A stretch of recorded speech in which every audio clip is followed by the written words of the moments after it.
What's up, it's Richie here with week 2 of college football previews. This is the Saturday games, the primetime games. Primetime considering 7 o'clock or later starts. If you want to see my midday and noon games, go check them out on the other video. So we'll start with the 7 o'clock game. Actually, USF and Citadel. It was going to be a mid-afternoon game, but it got moved to 7 o'clock. USF, coming off a 4-8 season, has a new head coach in Jeff Scott. They have 13 returning starters. They have Cade Fortin, who is a grad transfer from North Carolina. Jordan McLeod, though, is coming back after a freshman season, 1,400 yards, 12 touchdowns, 8 picks. He showed a lot of ability. I think maybe in this offense with Jeff Scott, he could take off if he's the starter. But they shouldn't have much of a problem with the Citadel. Then you got Missouri State at Oklahoma. Oklahoma, 12-2 last year. Spencer Rattler, he's getting the starter quarterback. He's a possible. No, the nation has not seen him play yet. But with all the hype it's on him, he could be one of the best quarterbacks to maybe ever play at Oklahoma. At least this year, he could set himself up for a huge Heisman campaign in 2021. They had a good running back, Kennedy Brooks, but he opted out. That being said, they have 17 returning starters. They have one of the best offenses in the country year in and year out. They shouldn't have any problem with Missouri State. All right, another conference game, Clemson and Wake Forest. That is where game day will be. Clemson, 14-1. Trevor Lawrence, obvious Heisman candidate. Everyone's top one other than, to me, Justin Fields at Ohio State would be it, but they're not going to be playing this year. So Trevor Lawrence, 3,600 yards, 36 touchdowns, 8 picks. Surprisingly, Travis Etienne at running back, he's coming back. He ran for 1,600 yards, 19 touchdowns. Justin Ross at wide receiver, one of the top receivers in the country. Their offense should be pretty much unstoppable. Wake Forest coming off a good year, 8-5. They only have 3 starters on their offense returning. Their quarterback, Jamie Newman, he transferred to Georgia and then opted out there. They do have some Sam Hartman back at quarterback. He's got a lot of experience as well. However, their top receiver also, he had over 1,000 yards. He's opting out. They have I can say they got a good kicker in Nick Saiba, 24-25 last year, and defensive end Carlos Basham, 10 sacks, but this is not going to be close. Clemson is going to destroy Wake Forest.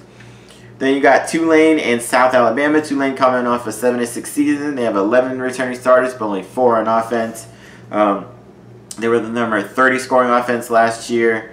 11 in rush offense. They have quarterback. They lost their starting quarterback, but they have quarterback Keon Howard, who a couple of years ago started a bunch of games at Southern Miss. So they should be pretty stable at quarterback there going in, but they really like to rely on their running game anyway.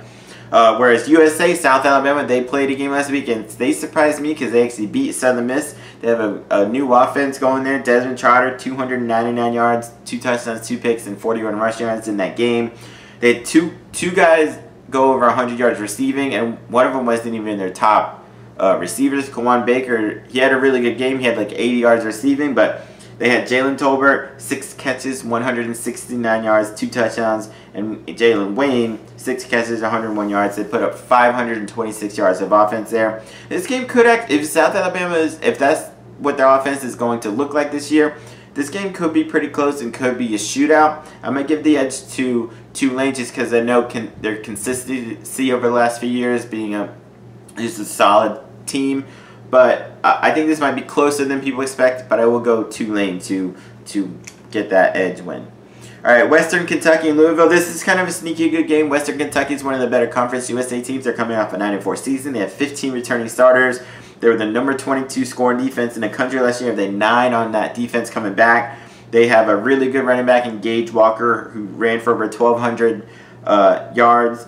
Defensive end D'Angelo Malone, 11.5 sacks. They lost their starting quarterback, but they do have Davis Shanley, who has played quite a bit. He started a couple of games, so they have a little bit of experience there, but not a whole lot. Whereas Louisville, coming off an 8-5 season where a lot of people didn't expect a whole lot, and they were really, really good. They have 15 returning starters, 8 on offense, 7 on defense. One of the better quarterbacks in the ACC, and Michael Cunningham, 2,061 yards, 22 touchdowns to only 5 interceptions, plus added 482 rushing yards and 6 touchdowns. Javian Hawkins, if I'm not mistaken, he was a freshman last year. He blew up, ran for 1,525 yards, 9 touchdowns. He's one of the top running backs in the country. If you haven't heard of him, watch him play.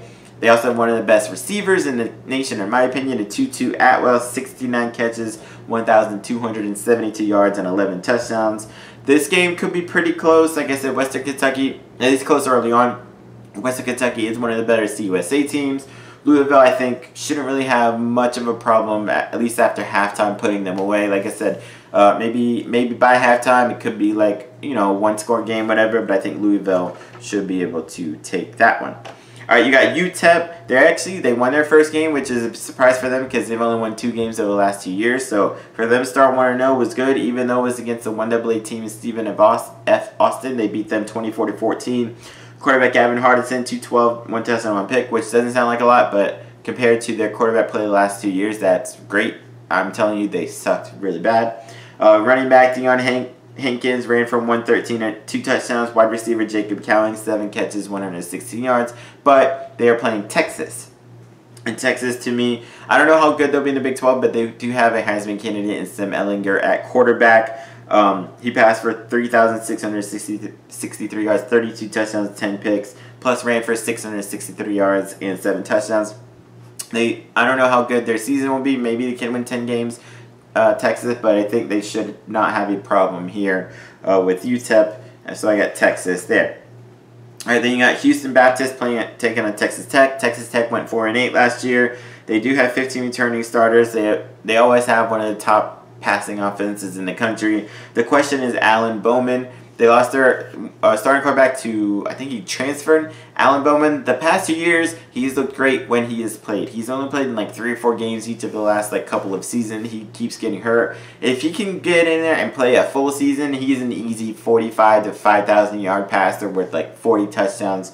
So they even if he can't play against Houston Baptist, they should not have much of a problem there. Then the final game of Saturday night, Coastal Carolina and Kansas.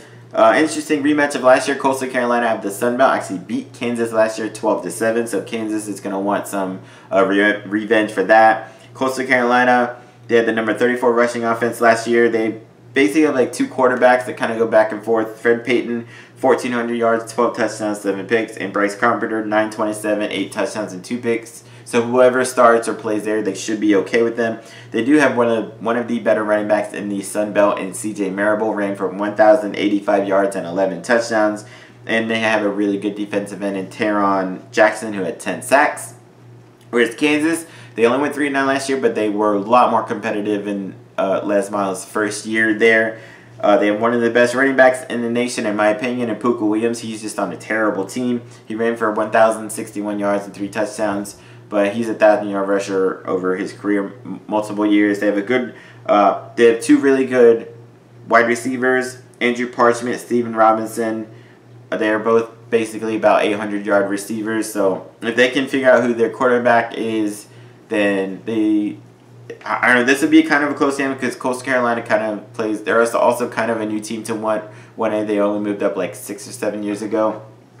But I think Kansas may get a little bit of revenge there, so I'm going to go with Kansas to win that. All right, there are actually 2 games that were postponed, Tulane and Oklahoma State, and Baylor, Louisiana Tech, that were postponed.